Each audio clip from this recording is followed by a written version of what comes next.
Open up your brown book, baby. It's for you, it's for us. The fantasies, no one can judge us, no one can judge us. This is for us. Open up your brown book, baby. It's for you. Hey y'all, hey, it's your girl Shay Baby, and welcome to the Brown Book series. Oh my God. So I was pitter-patting along one day, and came across a book, right? And I was like, what's this book about? Because y'all know, I'm a church kid or whatever. And it said something like the prodigal husband and all that. And I was like, the prodigal husband, like the prodigal son? Like, what's this about? So, honey, I started reading these books. And it led me down to some more books by this author, and some more books by this author, and some more books by this author. And I was like, girl, I need to talk to the author, honey, because honey, she my kind of girl. So, ladies and gentlemen, bring it to the stage. Award-winning. And when I tell y'all, she is just the sweetest person ever in my Cardi B voice. Ever.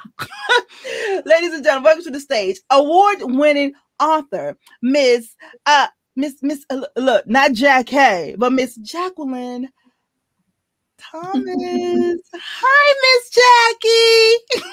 Hi, sweetie. How are you? I'm good. How are you? I am doing great. You know what? You are so sweet. I was talking to you off air, and I was like, she's so sweet. She's my new auntie, y'all. I love you. Like I told you, I'm just Jackie. I'm from Georgia. I'm a Southern girl down home. Yes. I absolutely love that. So, Miss Jackie. Yes. Girl, you done wrote a whole, me and you gonna have to talk about these church issues in these books, girl. I said, I have to talk to her about her salvation, honey. Oh, Jesus. Before we get into all that, okay. Girl, I was like, I love it though. Before you get into all that, tell us a little bit about you. Just tell us about what's the average day for Grandma Jackie. What's the average day for you up there in North Carolina? No. The average day is getting up in the morning, and just the first thing I do is give thanks for waking up. I spend my time with the Father. Then I get up and start moving about. I usually come into my office around 9 o'clock. And I'll go through emails and social media, and I'm trying to get better with my social media presence. So I'll try to, do a post and things like that. And then I try to start my writing day, usually about 10:30. I usually start writing, and I usually every cut day? off at about Monday through Friday. This is my business. So Monday through Friday, I am in my office writing, and sometimes life happens. So, right. Sometimes, that interferes, but I try to block my weekends for family, for my husband. I'm very family oriented. So I want to spend time and hang out with my husband. He's my hero. I love him. I like him. Next week will be our 30th wedding anniversary. So yes. Congratulations. Yeah. So we try to spend our weekends together. So I don't want to write during those times. So I usually try to focus on Monday through Friday writing and cut off at 4 o'clock p.m. So it's a work day for me. Writing is a work day for me. I absolutely love it. That's what's up. So, Miss Jackie, when did you know you want to become a writer? Like, when did the write? Were you sitting in church, and after the Holy Ghost, you was like, I want to be a writer too? Like, how did that work? Well, you know what? I was a reader, and I'm still a reader. I honestly don't get to read as much now that I'm writing. But when I was in third grade, I had to do a writing prompt. And so I grew up on St. Simon's Island in Brunswick, Georgia, down, like I said, in Georgia. Yeah, way down on the coast of Savannah, hour from Savannah, hour from Jacksonville. Yeah, Geechee Gullah. Yes. So I had to do a writing prompt in third grade, and I wrote about this girl that was on the beach, and she was looking at the water, and she just slowly kind of drifted out into the ocean, and she disappeared. And that's what I saw in my head. So my teacher, Mrs. Jacquelin, was concerned. And so they called me to the office, And I was very quiet. I was really shy and I was an introvert. So I didn't really talk to anybody. So they called me to the office and they, kind of asked me, did that happen? And at that time, I didn't know anything about suicide or anything like that. And to me, she didn't commit suicide. She just disappeared into the ocean. Girl, okay. And so it was Mrs. Applin that said, you have a gift for writing. She said, because the emotions were there. I was in 3rd grade. Wow. And I just wrote what I saw and what I felt she was feeling. And so Miss Applin actually took me to my very first book signing. A small town, so she and my grandmother were good friends. So she would take me, she basically over the years kind of coached me with my writing and encouraged me. And so Tina Makara Anza, who lives on St. Simon's Island, had her very first book signing.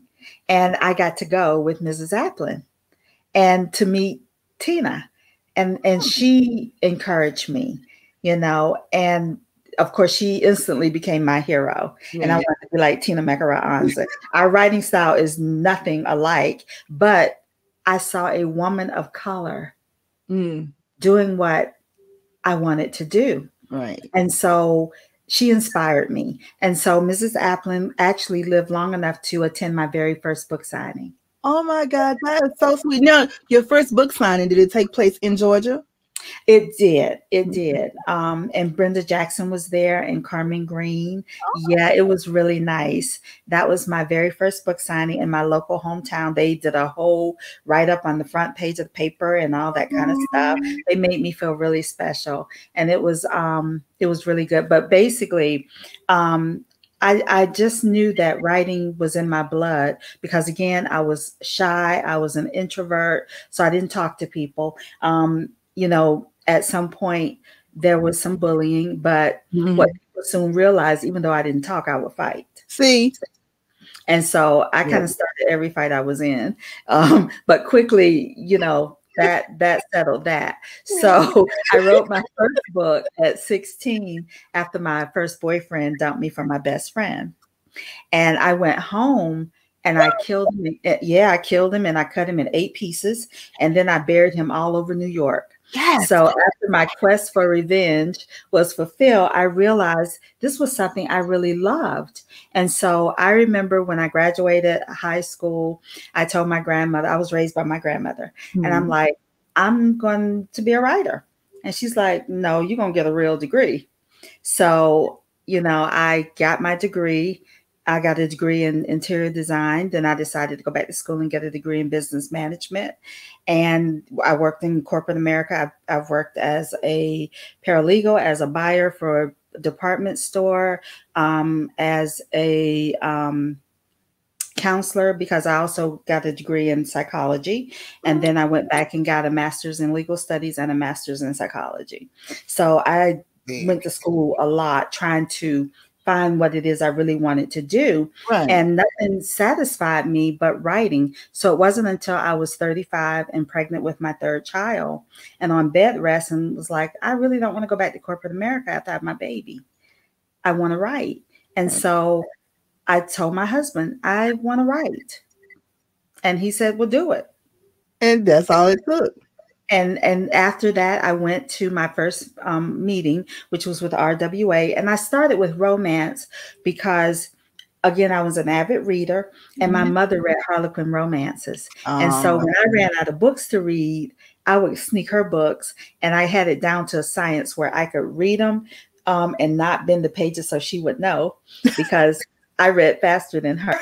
So I didn't want to wait for her to read the book. So I would go and sneak and read her books. So romance to me just seemed natural. And so when I went to RWA, the first person I met was Beverly Jenkins. Oh, wow. And Gwen Foster and Frances Ray. Well, they were like, are you a writer? And I'm like, yes. And they're like, why are you whispering? And, because I didn't feel like I was really a writer. I mean, I'd written this book. And so I, said, well, I wrote this book, and they're like, so did you make an appointment with our editor? And I'm like, no, because I don't know what to say. And I don't think it's good enough. And so Donna excused herself. And then she came back and she gave me this card. You have an appointment tomorrow with Monica Harris. All right. And I'm sitting here like, what am I supposed to do with this? And she's like, you pitch. Well, what's a pitch? So Donna Hill and Frances Ray worked with me on my pitch. Aww. And the next morning I had the appointment and I flubbed it, but she still asked for my manuscript. And when I walked out, they were standing there. And they were the first two people I called when I sold my book in February of 97. That's, you know what? That, That's sisterhood for real. I'm about to say sisterhood. Yes. That's sisterhood for real.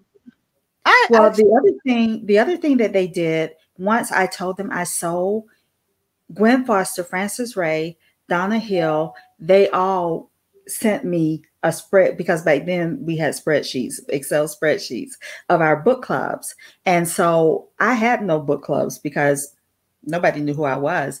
They sent me their list and told me to compile my own, and told me the only thing they asked in return was pay it forward. Each one teach one. See, that's what's I absolutely love that. I love it. And I miss Frances so much. She was a great mentor. Donna, great mentor. I've been doing this for 24 years.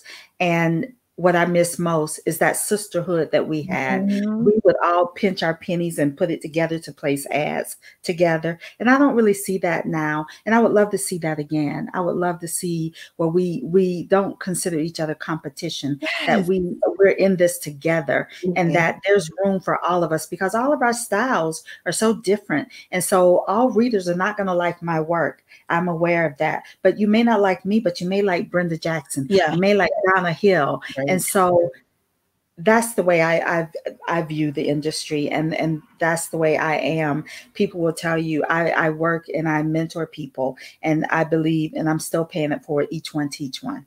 See, and that's why you're so successful. And that's why you've been in this game for 24 years and been successful in it. I love it. I absolutely love it. Well, Miss Thomas, this brings us to the first game, or little shenanigans, as they like to say, of the Brown Book series called Name That Book. Oh wow. Put my as my grandma used to say, put my eyeglasses on. My grandma used to say, let me put my eyes on. Yeah, exactly. Okay. And so name that book. But we take something from one of your books, whether it be the character's name, the main character, because you got a couple of series here, main character or synopsis or something pertaining to that book. And even if you give me like the series name, we'll let that go. Okay. We'll let that go. I've written quite a few books now. I know. That's what they all, when they come on here, they be like, Shay, I'll be like, yep, you still got to play the game. Here we go. All right. Name that book. Here we go. This one's going to be easy. Because this book, this right here, a book of yours, I had to put it down and come back and get it in between because I was scared. Name that book. There is only one place for a woman like you, and it certainly is not heaven, honey. Heaven ain't it for you, ma'am. Oh, that could be a couple of books. I would venture to say Jezebel. You would venture to be right, girl. So that was Jezebel's daughter. Auntie Jackie, girl, what in the world? This dang on book, this old Jezebel lady. What in the world? Where did you get the idea to write this type of book? Okay, well, in the Bible, yes, there's Queen Jezebel. Yes. And when I was growing up, again, you're probably familiar being from the South, I was in church most of the time because my grandmother just had to be in church. She would, if you wore red or you wore your arms, like my grandmother right now for this interview would be so mad with me, because yes. So, if you came to church like that, she'd have a shawl for you. If your dress was, you sat down and your dress came up above your knees, she put a blanket over you. And she'd be like, we can wear pants. Right. And she'd be like, did you see that Jezebel at church today? And so I'm sitting here like, because, children were seen and not heard, but Jezebel. So I'm thinking, cheap, loose, whatever. So I've always been intrigued by Jezebel in the Bible. Now, when I started to study the Bible, like really, really study the Bible, I found that it wasn't anything about her being a loose woman. Right. She was a woman that was power hungry. Yes. And so I was intrigued by that. And so I wanted to write a story about Queen Jezebel, but to bring it into modern day, because when I was doing my study, I learned about the Jezebel spirit. Yeah. And the Jezebel spirit can be male or female. It's Yeah. not necessarily just female. And it's Right. someone that is in the church, is most commonly found in the church, and they want control. So you have those people, and you'll hear some people, especially in the South, oh, that person so-and-so, deacon so-and-so has a takeover spirit. That's a Jezebel spirit. That's it. Yep. That's it. So I really wanted to shed light on that, but I wanted to bring it into modern day. And believe it or not, I had a reader write me and say, this book was all about me. I was Jezebel. And I'm thinking, ooh, Wait, and I had to they used Jezebel, or she was Jezebel? No, that she was. And I immediately prayed for her, because I'm like, oh, because my Jezebel was nasty. So look, when they pushed her off the balcony, I said, "Is the dog?" Look, I said, "Is the dog finna come and drag her in the middle of the street, like like the Jezebel in the Bible?" I know. I thought about that. I thought about that because I wanted to keep it as close to the biblical story. Right. And so when I wrote Jezebel, that was going to be the end of it. There was never going to be a Jezebel's daughter or anything. But when I tell you they wouldn't, this woman, because I'm very visual. So one night, and it had to be a dream, but it seemed very vivid. Like I woke up and this woman standing over me. I'm like, who are you? And she's like, I'm Jezebel's daughter. And my story needs to be told. So it led me back to the Bible. And I realized she did have a daughter that was worse than her. Yeah. Her daughter killed her own family to ascend the throne. And I was like, ooh, this is a great story. So I wrote Jezebel's daughter, and then it just kind of took off from there. But I just really, it's one of my favorite stories in the Bible, and is one of my favorite characters because, as a student of psychology, I believe that there's a reason why we do what we do. Right. And so for me, I write about characters when I really want to know why they did what they did. So I really wanted to do this study on Jezebel and her daughter and really try to understand why they did what they did. And of course, I'd never had the opportunity to meet them, so I could only make assumptions. Right. But I felt like,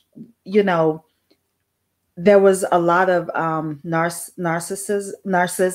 I think I didn't say that right, but they know but they were narcissists. And I feel like, with Jezebel, the prequel, I had to go back and talk about the mom to fully bring it forward, so my readers could understand why Jezebel was the way she was, why her daughters was the way she was. So I wanted to go into their psyche and see what could possibly, that whole nature versus nurture thing, So I really wanted to explore that. But it's one of my favorite stories, and I enjoyed writing. I can't tell you I didn't. Girl, I absolutely loved it. When I read, I was like, oh my God. All right, well, we're going to move on from Jezebel, honey, because we'll be on that girl all day because I got some questions about her. All right, next up, name that book. Character. And I love the name is beautiful. Triage Blue. Sensation.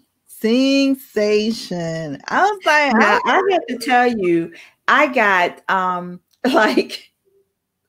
I got so many people like, that's all you could come up with a rapper's name. I don't listen to rap music. So trying to come up with a name for a rapper.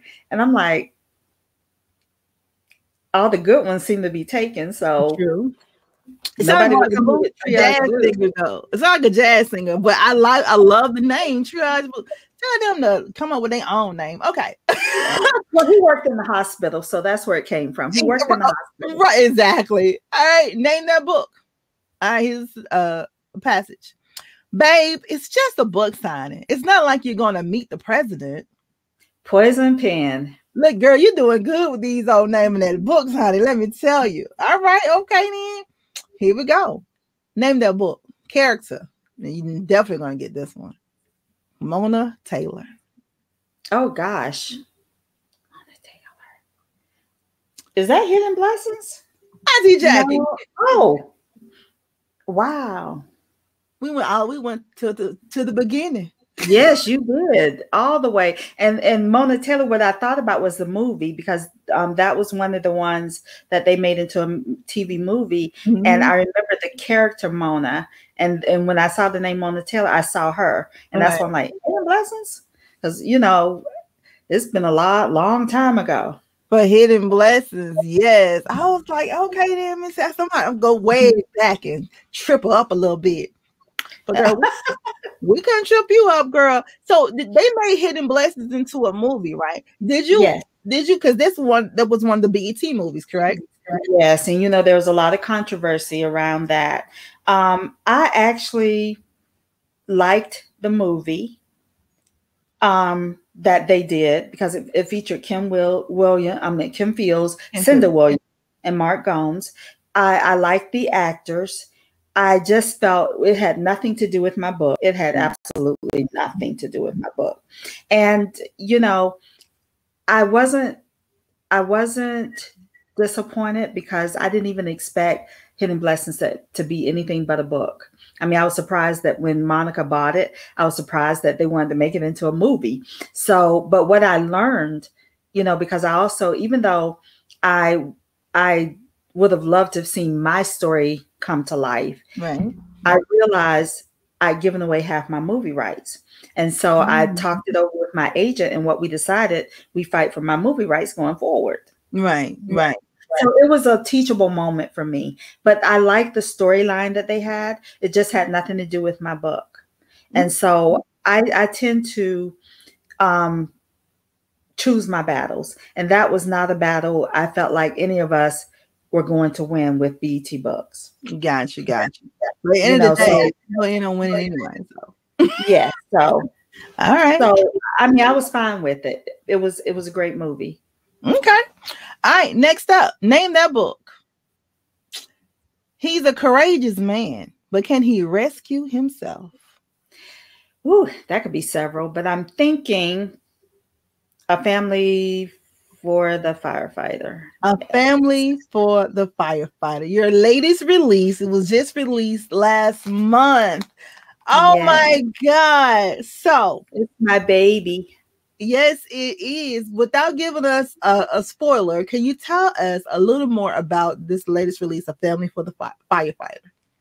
Well, okay. And actually, if you like, I can give you a little history on the island. Yes, honey. Okay. Yes. So Family for the Firefighter is set in the fictional community of Polk Island, which is located off the coast of Georgia near Charleston. And, you know, it's like right across the bridge. There's probably not really a bridge there, but in our minds, there's this bridge. And so estimated travel time is like 45 minutes, you know, if you are heading from the airport in Charleston. Okay. So Polk Island was founded in 1870 by Polk Rothschild and his brother Haas Rothschild. And they're from Darien, Georgia. So, you know, Polk and Haas. And they were on their way to New York with their children, their family. They wanted to make a better life for themselves. So they were leaving Darien, Georgia. And along the way, Polk's wife got sick and died. So Polk did not want to leave her. He buried her by the ocean. She loved the ocean, but he couldn't bear to leave her behind. So he decided to settle there, and Haas decided to stay back with him. Now, Polk only left the island once, and that was to secure a wife for his 10 children. Yeah, he had 10 children. And so they needed a mama. Yes. So, you know, he brought his wife and she brought her family, and that's how the community began to grow. And so when Polk died in 1940, he was 100 years old. The island had grown to a population of 1,000. So we would say present day is tripled in population. And, you know, it has well-maintained homes.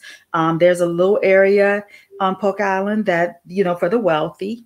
And it's actually modeled after St. Simon's Island. Okay. So it's modeled after the island that I, grew up and love. And so Leon, my hero in A Family for the Firefighter, Leon Rothschild is a descendant of Polk's. That's his mini great grandson. Oh, okay. And he's a firefighter. And he's a firefighter, and he's committed to his job above all else.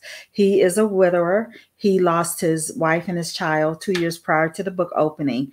And so the last thing that he is looking for is love, because he feels like he had already lost his soulmate. Surely he could never, find another woman that he would love as much, even close to. So he's just committed to his job. The heroine, Misty Brightwater, is she is Black and Native like me, and she isn't looking for a man.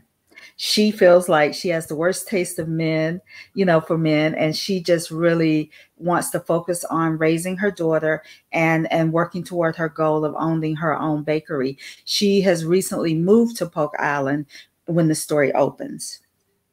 And, yeah. And that is okay. And then they find each other. Yes. And, kind of, I absolutely love it. I love that. So look at that. So, Miss Jackie, when you first became pup, well, I guess it wasn't really that hard for you because they, Donna Hill and Francis Ray and all them had already put a good word in for you, right?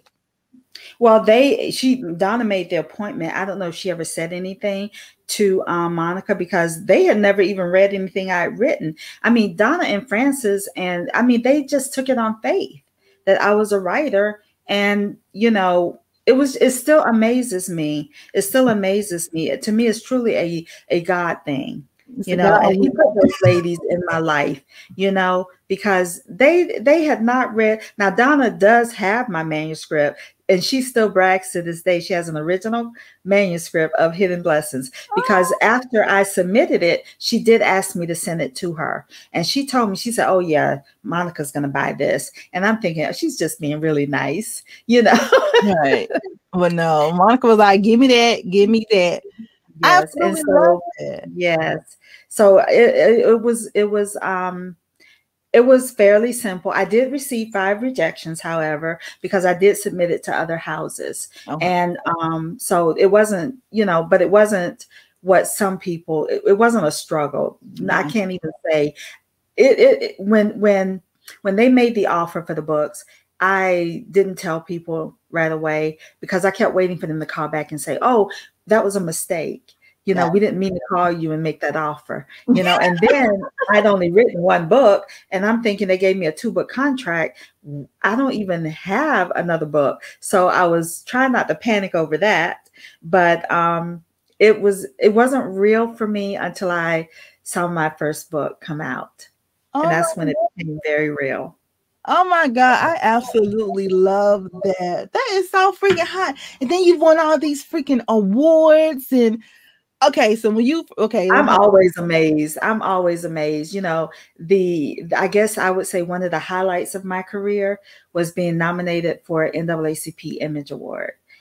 That I didn't win, but you can't really see it, but in the middle, that big old certificate up there is my certificate that says I was a nominee for the NAACP Image Award. And I am so stoked. That was just kind of like unreal. And even now, when I see The Family for the Firefighter, I'm amazed that 24 years later, people are still reading me and they seem to like my books. Why are you amazed? You're a great writer. I still feel like I am going to wake up one day and this has been a great dream. Well, girl, honey, speaking of dreams and being great at dreams, honey, let's talk about a couple of wet ones real quick.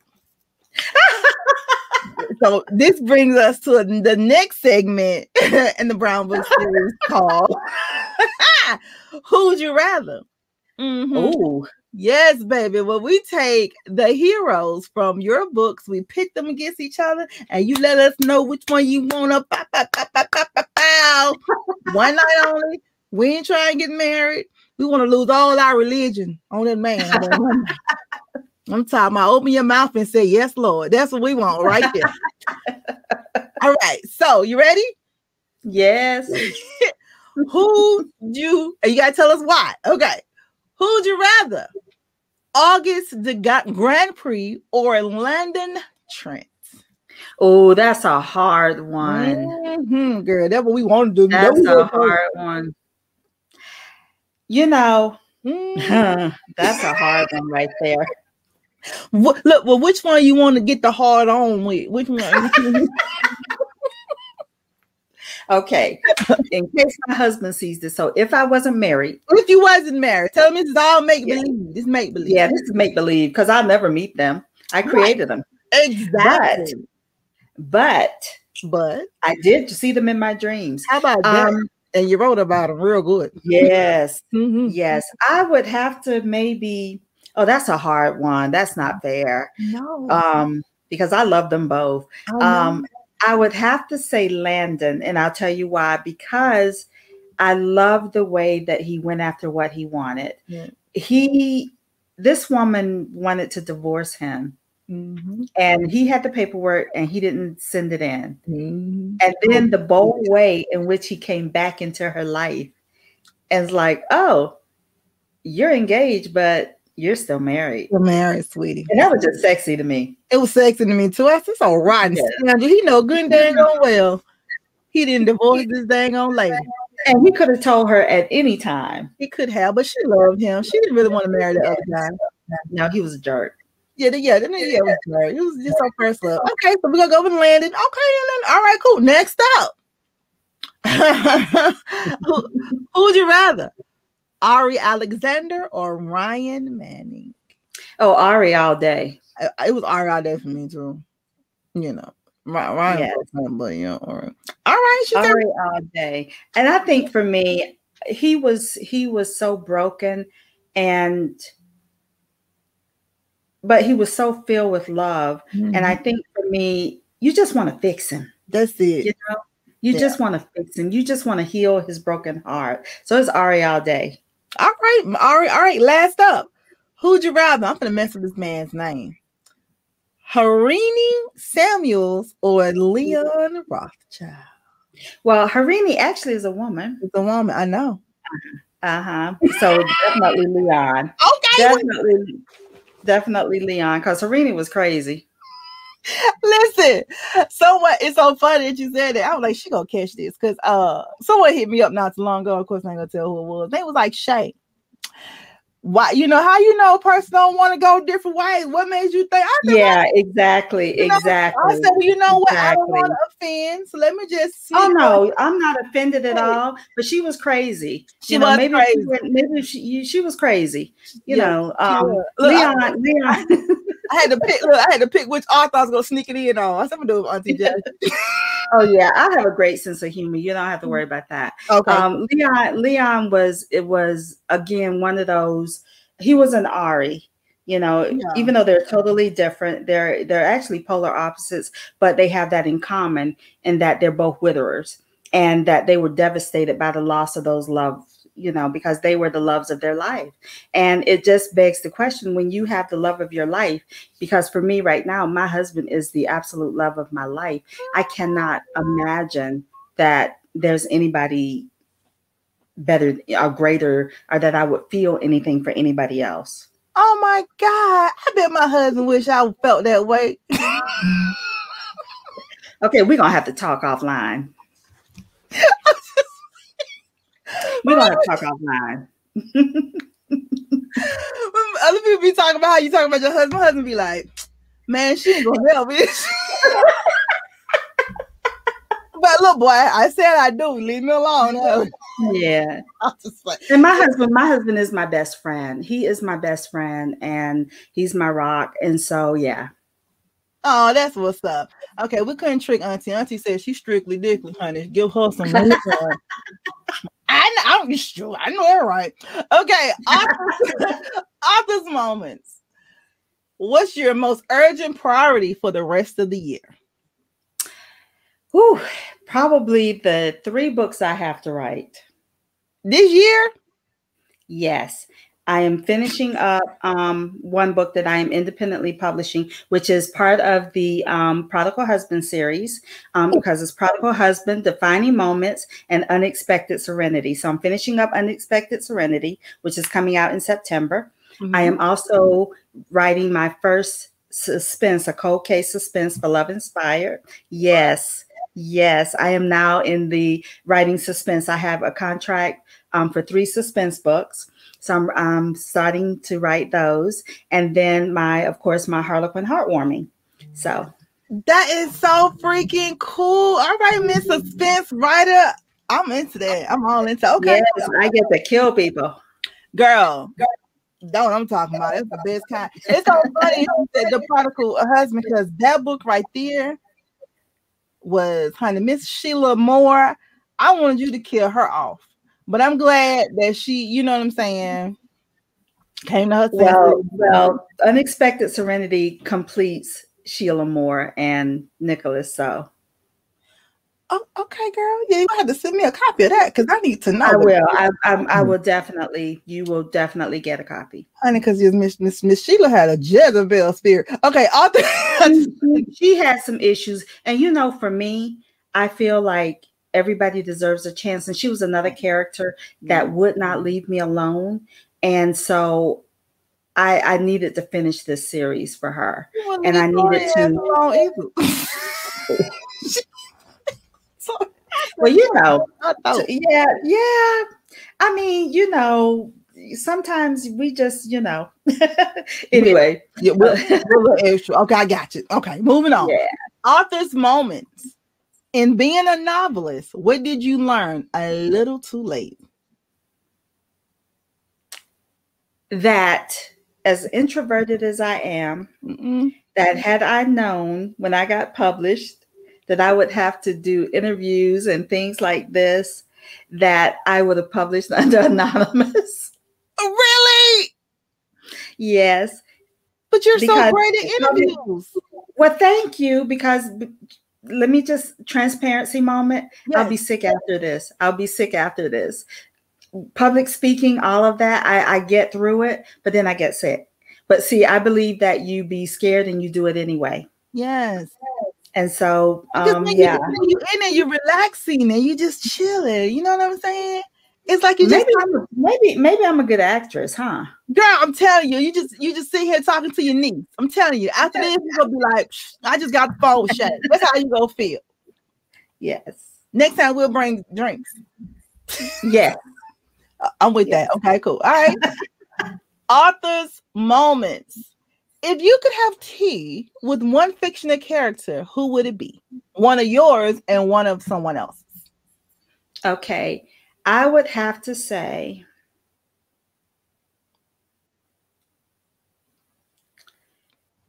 for me, it would be Jezebel, because I really need to sit down and talk with her. Yeah. You know? Yeah. And believe it or not, I would probably say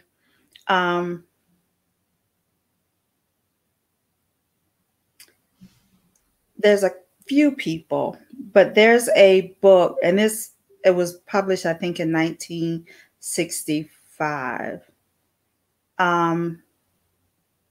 Jubilee.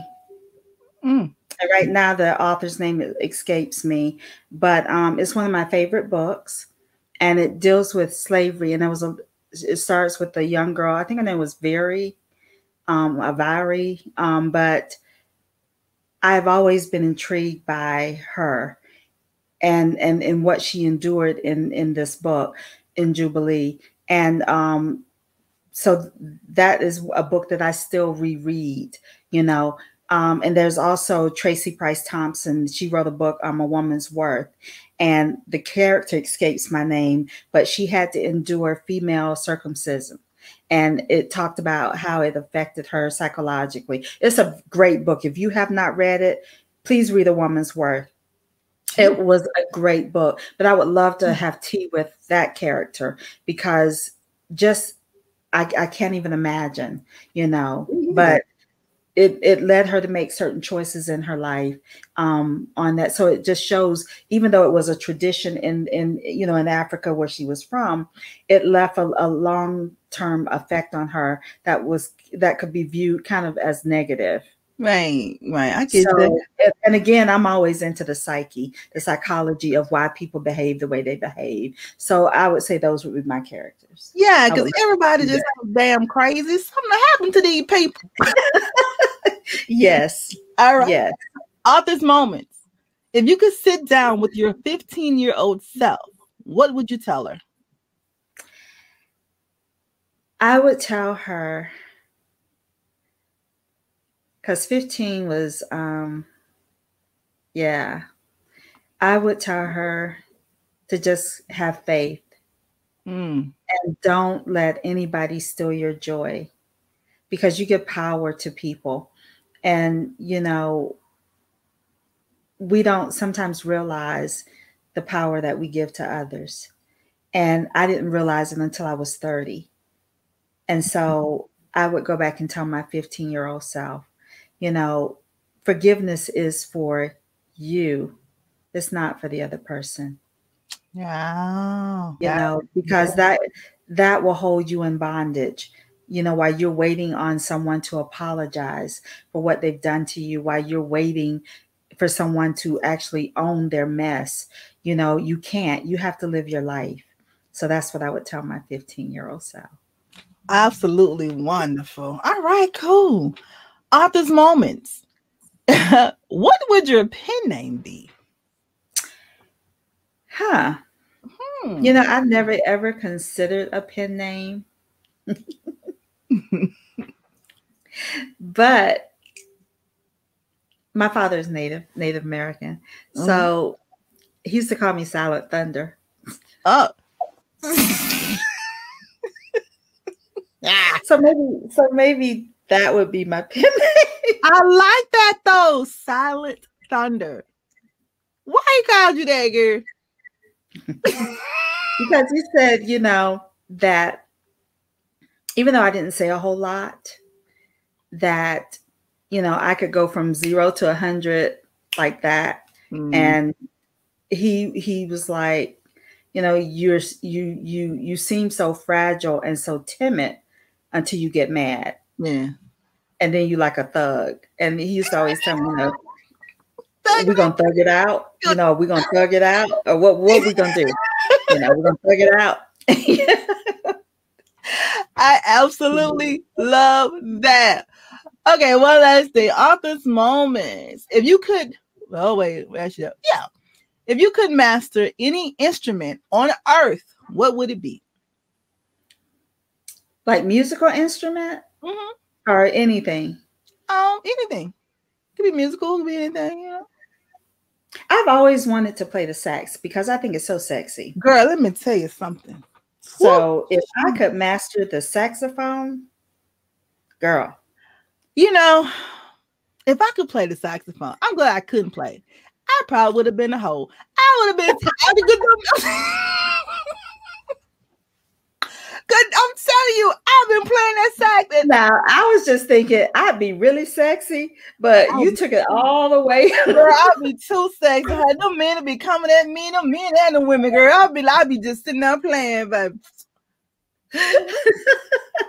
Yep. But yeah, I've always wanted to play the sax. I played piano and I studied piano, but it was just something about a sax. And my grandma was like, no sax, piano. Because at that time you didn't have sax players in the church. Right. So, make sure I could play I played anything, she wanted me to be able to play for God. Yeah. And I'm sitting here like, I couldn't listen to a lot of secular music, but she did allow me to have an album my mom bought, which was by Earth, Wind and Fire. So they were my first band that I ever got to listen to. So I'm a huge Earth, Wind and Fire fan. Like, seriously.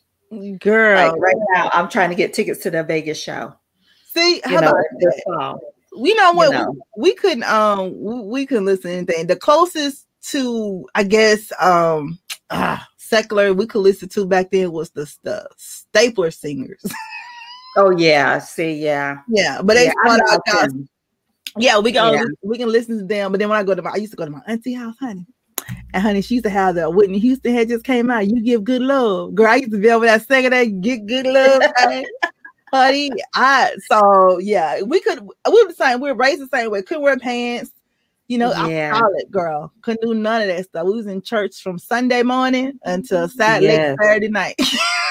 That's the way it seemed, didn't it? I mean, Yeah. oh my gosh. Yeah. I had to help out, with cleaning the church. I mean, oh my goodness. But the thing about it, I resented that, but I am so thankful to my grandmother for doing that and raising me in the church, because it has been my faith to sustain me. Yes. Is that why you write so many church series stuff too? Like, I write what comes to me. I'll be honest with you, because, I write, as you know, secular. Yeah. I write church, because I'm a writer, and I don't want to be labeled as a romance writer, a Christian fiction writer, a young adult writer, because I write young adult too. Yeah. I'm just a writer, and I write multi-genre. I'm now going to be writing suspense. I write the stories that come to me.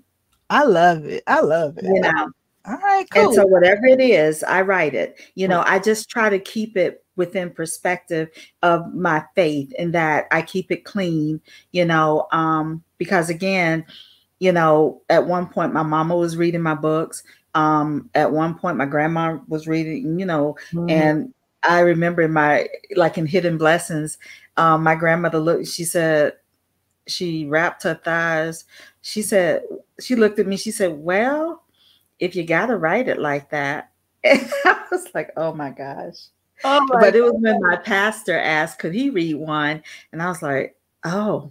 And so what I decided was, okay, God, if Jesus were to come back today and ask to read one of my books, could I sit here and say, sure, you might want to read this one over here and skip page 93, page 103, page 20, all of that. And I no. So I write when I'm at my comfort level with my faith, because I also, I mentor teenagers. I was at one point doing purity conferences where I'm teaching teens about being abstinent. So, and they read my teen books, because I started writing teen books. Well, they read my adult books. I started writing teen books because I actually had teachers sending me papers of students that wrote book reports on The Prodigal Husband. And I'm thinking, ooh, that's way too adult. They're writing about it, but they made some great points. I was like, oh, wow, they really read this. But I had so many of them reading my adult books that I wanted something for them that dealt with and spoke to their issues. So that's how I kind of branched off into the YA, So I gave you a gift, so you just using it. That's, what I'm saying? Yes. Like, I absolutely love it. Okay, Miss Auntie Jackie, dead or alive? If you were hosting a dinner party and could invite 5 people from any era, who would it be? Somehow I knew that was going to come up. So I have been thinking, and President Obama, number one, because for me, I want to know how he was able to maintain his composure during the 8 years of his presidency. Right. Because Jackie, y'all, Jesus would have to. Girl, listen, I would have walked in painting the White House black. It would have been a wrap for me. You know what I mean? So I've always admired how he was able to hold his composure and just not say some things I know he wanted to say. Okay. Yeah. And so the next person would be Lin-Manuel Miranda, because I am a huge Hamilton fan. I love history. And when I saw Hamilton, I was just mesmerized with the way that he was able to really show the history. But see, I'd also have to invite Aaron Burr and Alexander Hamilton, because I would love to hear their thoughts on the musical. Yes. And the actor. What happened? And also, what would they have done differently? Would they have done anything differently? Okay. Because I read the story, I went back and read all of that. My granddaughter and I actually had this huge argument over Hamilton the musical, because her thing is she loves history, and I call her Micah X. And so it's because she's like, George Washington wasn't black and blah, blah, blah, blah. Oh, she just went off. And I'm like, it's a musical, it's fictional. And we're trying to explain the reasons why he had a multicultural cast, but it was not historically correct for her. Right. So it just did not work for her. And I respect that. Yeah. But my fifth person would be William Steele. And he was the secretary of the Underground Railroad records. And so as people came through the Underground Railroad, he kept the records, and he would log in everybody that came through for the reason of for the purpose of reuniting people, families, at some point. So he kept them buried, the records buried in a graveyard. And after the Civil War, he had them published. And again, this was the purpose for reuniting the families. That's what's and up. So I read that book when I was 13 years old. And I read it from cover to cover. And it's broken down by states. But I even saw where Harriet Tubman made her trips through with, like in December one year with 6 passengers and all of that. And I was mesmerized because, again, I love history and reading about the people, because some of them could have been our relatives. Yeah, definitely. And so I eventually, well, first of all, transparency moment, I wanted to keep that book. I didn't want to return it to the library. My grandmother made me return it to the library and work off the fines. But as an adult, I found a copy and I was able to purchase it at an auction. And my kids, instead of writing about Michael Jordan and Magic Johnson and people like that during Black History Month, they would choose someone from the Underground Railroad records and write about them. And because I wanted them to know the history, I felt like these people deserved to have their stories heard. Yes. And so when I would do school visits during Black History Month, I would often talk about the Underground Railroad, and I would highlight some of the people that came through. And so I had this one boy ask me, he was in 3rd grade, and he goes, Mrs. Thomas, so how old were you when you escaped? And I'm like, baby, I'm old, but I'm not that old. And he said, but you're the only one that knows those people. Nobody else knows those people. So you had to be with them. Oh my God. You know what? On that note, we are going to close this interview. Miss Jacquelin Thomas, I just want to say thank you so much for being a part of the Brown Book series. We're going to ask one more question, but before we do, can you let everybody know where they can, first of all, how they can get in contact with you, all your social media handles, and where can they go to find your recent novel, A Firefighter, A Family for the Firefighter. You know, I'm from the South, all the F is and my lips is big. So. Girl, I know. Me too. I have to be careful when I say it, so I understand. Well, you can find me on Facebook. Jacquelin Writes, which is my author page. I also have a personal page, Jacquelin Thomas. Twitter, Jacquelin Thomas. Instagram, Jacquelin Thomas. You can find me. I'm even on Clubhouse, Jacquelin Thomas. I'm not that original. Everything's just Jacquelin Thomas. Easier to remember as I get older. My book is everywhere. Amazon, Barnes and Nobles, Walmart, I think is everywhere. So I want to say I thank all of you for supporting me. I appreciate it. You're absolutely wonderful. Okay, Miss Jackie. Last question. If you were writing a book about your life, what would the title be? You know, that's a good one.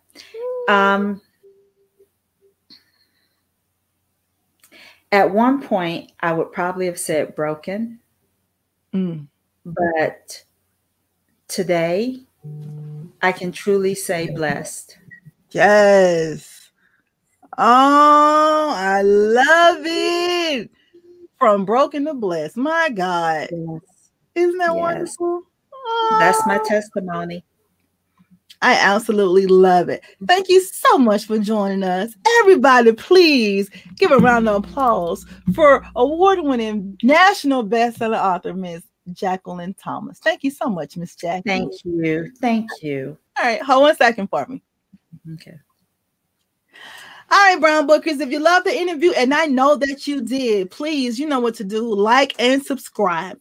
6 o'clock, we're right here, Brown Book Series. And at 7 o'clock, you're going over to Authors Behind the Pages with Reese Ryan. Reese Ryan has some awesome interviews over there. And after you finish playing with Reese at 7 o'clock, at 8 o'clock, we're going to cruise on over to Cruise Radio with Iris Bolling for Iris Moments. Y'all know what to do. Like, subscribe, tell a friend, tell another friend, all that good stuff. All right. I'll see you guys on next week. Open up your brown book, baby. It's for you, it's for us. The fantasies, no one can judge us, no one can judge us. This is for us. Open up your brown book, baby.